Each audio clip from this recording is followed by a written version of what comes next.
नमस्कार दोस्तों, स्वागत है आपका ज्ञान सागर एक यात्रा में और आपके अपने परिवार में।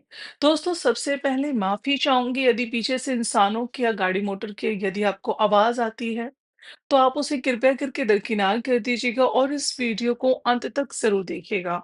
यदि आप यहाँ तक आए हैं, तो दोस्तों यह वीडियो आपकी खुद की खोज है, यह वीडियो आपके लिए है, यह वीडियो आपके मन में हो रही उलझन को सुलझा देगा और आपके जो भी सवाल हैं, उन सभी सवालों का जवाब देगा।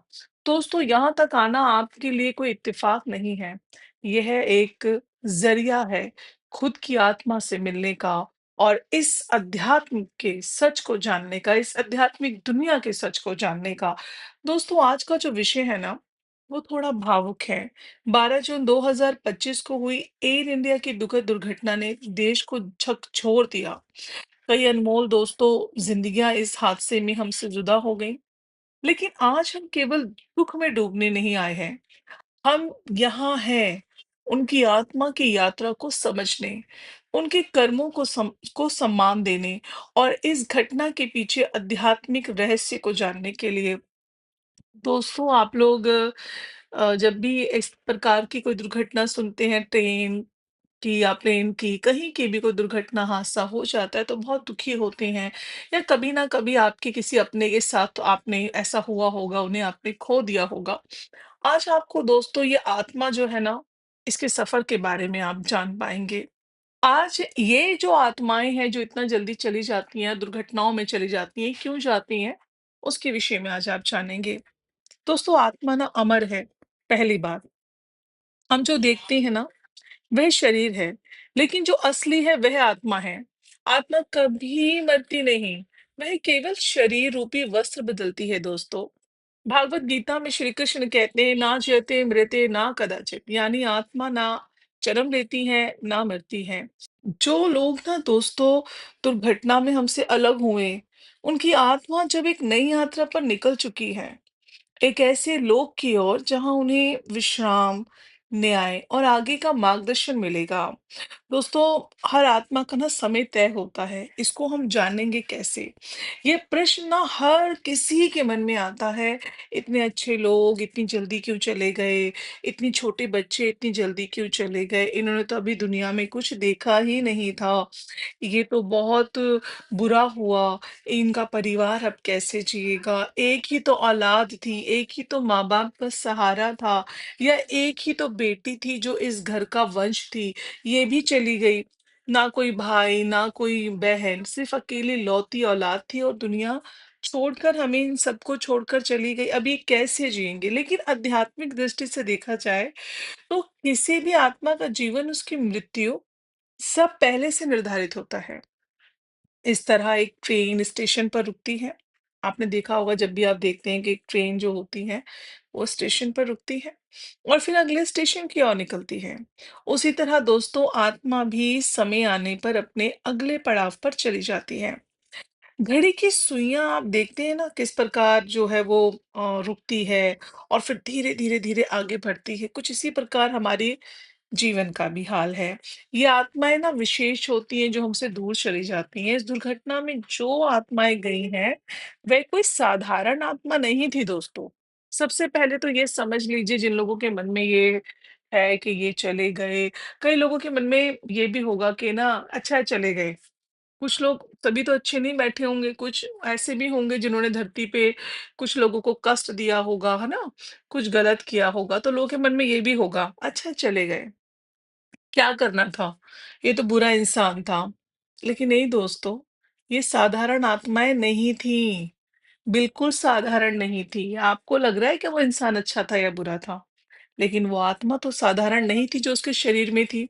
कुछ ऐसे लोग होते हैं जो अपना जीवन पूरा कर चुके होते हैं दोस्तों। परिवार को, समाज को बहुत कुछ देकर, कुछ आत्माएँ अपने कर्मों का अंतिम बकाया चुकाकर वापस लौटती हैं।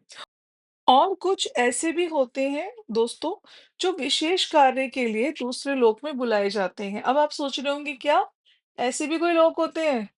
कुछ ऐसी भी दुनिया है? जी हाँ दोस्तों, अभी तो साइंटिस्ट भी इस चीज को बोल चुके हैं, प्रूव कर चुके हैं कि जिस पृथ्वी पे हम रह रहे हैं, ऐसी 6000 और पृथ्वी है और हो सकता है कि वहाँ भी जीवन हो और हो सकता है कि वहाँ के जो लोग हैं, वो हमसे ज़्यादा एडवांस हों, हमसे ज़्यादा लंबे-चौड़े हों या हमसे बहुत छोटे हों। वहाँ का जो जीवन-यापन है, वो बिल्कुल हमसे अलहदा हो, बिल्कुल अलग हो वो। वहाँ के लोग बिल्कुल डिफरेंट तरह का लाइफ़स्टाइल जीते हों, ये हो सकता है दोस्तों, है ऐसा। ये तो साइंटिस्ट भी बोल चुके हैं, प्रूफ कर चुके हैं। और दूसरा दोस्तों, इसके अलावा जो लोग हैं, कहीं भी जो लोग हैं, उसके बारे में आप तभी समझेंगे जब आप पढ़ेंगे, अध्यात्म को जानेंगे। दोस्तों, हमें नहीं दिखता, लेकिन उनका मार्गदर्शन अब किसी और क्षेत्र में होगा दोस्तों। ये हकीकत है, ये जो आत्माएँ गई हैं, इनका मार्गदर्शन अब किसी और क्षेत्र में होगा। शायद स्वर्गलोक में या किसी और योनि में हो सकता है, कोई ज़रूरी नहीं है कि वो इंसान ही बने, किसी और योनि में अपने कर्म के हिसाब से।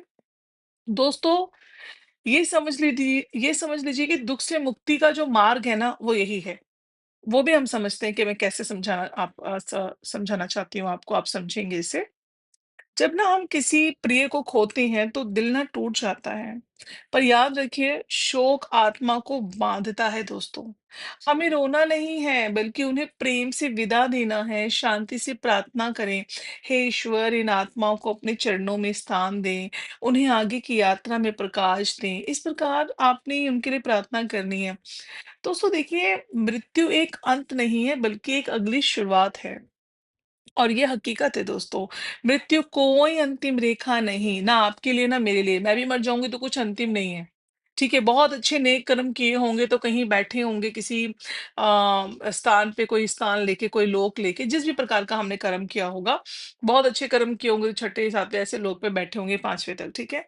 लेकिन अगर कुछ अच्छे और बुरे मिक्स कर्म ऐसे किए होंगे कि जो बहुत बुरे ना हो, कि किसी के लिए गलत ना किया हो ज़्यादा, तो चौथे लोक में होंगे, निमंतर लोक में हम लोग होंगे। और अगर बहुत बहुत बुरे कर्म किए हैं तो पहले दूसरे लोग, जैसे कि हम कह सकते हैं कि एक तरह का नर्क का जीवन हम जिएंगे। तो मैं भी इस प्रकार की, क्योंकि मैं भी तो एक शरीर हूँ और शरीर के अंदर जो है वो एक आत्मा है। तो कभी ना कभी हम इंसान जो होते हैं धरती पे कुछ ना कुछ तो गलत सोच लेते हैं, गलत कार्य कर लेते हैं, कर्म ऐसा बना लेते हैं, जबकि करने कुछ और आए हैं, पर यहाँ आके अपने कर्म को भूल गए हैं। तो दोस्तों, पहली बात तो जो मृत्यु है वो कोई अंतिम रेखा नहीं है, इस बात को समझ लें। यह अगली यात्रा का पहला कदम है। एक बच्चा ना, जब दोस्तों जब अपनी माँ के गर्भ से बाहर आता है, वह एक जन्म है। वैसे ही जब आत्मा शरीर को त्यागती है, वह एक नया जन्म होता है, एक नई दुनिया में, जहां उसे उसके कर्मों का फल मिलेगा, विश्राम मिलेगा और अगले जीवन की तैयारी होगी। कर्म और आत्मा का बैलेंस समझिए दोस्तों। हर आत्मा का एक लेखा जोखा होता है, उसका हर कार्य, हर सोच, हर भावना। जो आत्मा इस दुर्घटना में गई, वह अपनी आत्मिक यात्रा के उस मोड़ पर थी जहां यह जीवन समाप्त होना तय था दोस्तों। इसलिए हमें उन्हें रोककर नहीं, प्रेम पूर्वक विदा करना है और उनकी आत्मा के लिए शांति के लिए कामना करनी है दोस्तों। दोस्तों, यह सिर्फ एक हादसा नहीं था। कई लोग सोचते हैं अगर ये प्लेन ना उड़ता तो क्या ये वह बच जाते। लेकिन आध्यात्मिक दृष्टिकोण से आत्मा जिस रास्ते से भी जाती है, वही रास्ता नियत हो जाता है। कारण कुछ भी हो, बीमारी, हादसा या अचानक दिल का दौरा, आत्मा केवल उसी माध्यम से जाती है जो उसकी नियति में लिखा होता है दोस्तों। हम क्या कर सकते हैं, अब ये जानते हैं दोस्तों। हमें उन आत्माओं के लिए एक सामूहिक प्रार्थना करनी चाहिए। ओम शांति, शांति, शांति। हर धर्म, हर जाति, हर मत से ऊपर उठकर एक साथ मिलकर हम उन्हें प्रेम, आशीर्वाद और प्रकाश भेज सकते हैं दोस्तों, मेडिटेशन के द्वारा या सच्चे दिल से प्रार्थना करके। और खुद भी इस जीवन को और भी अर्थपूर्ण बना सकते हैं, क्योंकि हमारी भी आत्मा एक दिन इसी यात्रा पर निकलेगी। जो चले गए, वे हमारे बीच नहीं, लेकिन हमारी यादों में, प्रार्थनाओं में और ऊर्जा में हमेशा रहेंगे दोस्तों। उन्हें श्रद्धांजलि देना सबसे बड़ा सम्मान है, और जीवन को प्रेम, करुणा और सेवा में भर देना उससे भी बड़ी भक्ति है। दोस्तों, इस बात का ध्यान रखें कि जितना जीवन मिला है उसे प्रेम से जिएं, सबकी मदद करें। अगर आपको वाक़ई में दुःख हो रहा है कि वह लोग चले गए हैं, तो सोचिए कि आपको जो जीवन मिला है ये भी कभी ना कभी समाप्त होगा, तो क्या अच्छा कर सकते हैं दोस्तों। अगर आपको यह वीडियो सुकून और समझ दे पाया हो, तो कृपया इसे शेयर करें ताकि उन लोगों के परिवार तक यह वीडियो पहुंच सके, ताकि और लोगों को भी आत्मा की अमरता का ज्ञान और सुकून मिल सके। इस हादसे में दोस्तों कोई नहीं मरा, सबने एक नया जन्म लिया है। ये सब आत्माएं अब शांति में हैं और यही आध्यात्मिक सच है दोस्तों। एयर इंडिया दुर्घटना मृत्यु नहीं, आत्मा की वापसी थी, जो बहुत जरूरी थी। और जो भाई इस सफर में वापस नहीं गया, उसका कुछ बहुत ही महत्वपूर्ण कार्य धरती पर अभी रह गया है, जिसके लिए उसे ईश्वर ने एक और मौका दिया है। इसलिए वो इंसान हम सबके बीच में जीवित है। और यही सत्य है कि जिसकी आई है वो जाएगा, और जिसकी नहीं आई, आप देख लीजिए इतने 100 लोगों में से जितने भी लोग थे उनमें से एक व्यक्ति बचा, क्योंकि उसकी मृत्यु नहीं आई थी अभी। उसका बुलावा नहीं था, उसकी ज़रूरत अभी नहीं थी वहाँ, उसका टाइम अभी पूरा नहीं हुआ था दोस्तों। तो इतना तो आप समझ चुके हैं दोस्तों कि जब मृत्यु आएगी आपको जाना होगा अपने असली घर। वही आत्मा की यात्रा है। तो दोस्तों आपसे फिर मिलेंगे, जल्द मिलेंगे एक और आध्यात्मिक यात्रा में। तब तक के लिए अपना ध्यान रखें। ओम शांति, ओम शांति, ओम शांति। और सभी आत्माओं के लिए प्रार्थना करें और यह वीडियो उस परिवार तक पहुंच जाए जिनके सदस्य अब उनके बीच नहीं रहे लेकिन कहीं ना कहीं हैं। इसके लिए आपको वीडियो को शेयर करना होगा, चैनल को सब्सक्राइब करना होगा और अपना ध्यान रखना होगा, अपने ऊपर काम करना होगा। ओम शांति, ओम शांति, ओम शांति।